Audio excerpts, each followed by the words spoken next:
こんにちは、おばらんです。今日は新しくパーツクラブさんで購入したシリコンのレジンモールドを使いたいと思います。今回は半球タイプのモールドです。それから透明のレジン液、TAKARAネイルレジン着色剤バイオレット、ブラックとブルーです。今日中に入れるものはこのタンポポの綿毛です。アメリカにも日本と変わらずタンポポがあったので綿毛を積んできました。今日はこの綿毛を使ってレジンの中に閉じ込めてみたいと思います。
綿毛が入ってつるんと綺麗に出来上がりました。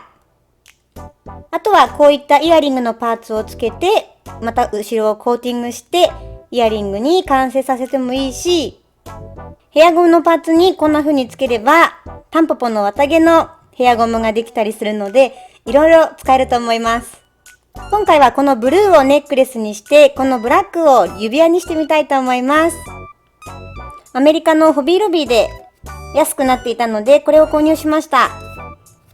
これはもともと台座がブラックなので、このまま接着剤やレジンでくっつけたいと思います。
こんな感じで今回は2つのアクセサリーを作りました。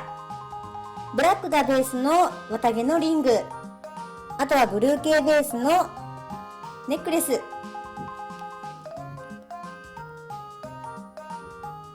ういったパーツを作ればいろんなアクセサリーに代用ができるので、これも面白いと思います。今日使ったタンポポの綿毛はとても身近なものなので、私も家の近くの道端で摘んできました。ドライフラワーは外で購入すると結構高いんですけど、こういったものはもちろん無料で手に入るので、こういった身近な素材をアクセサリーにするのも楽しかったです。もう春がすぐそこまで来ているので、こういった春の素材を使ってアクセサリーを作ってみました。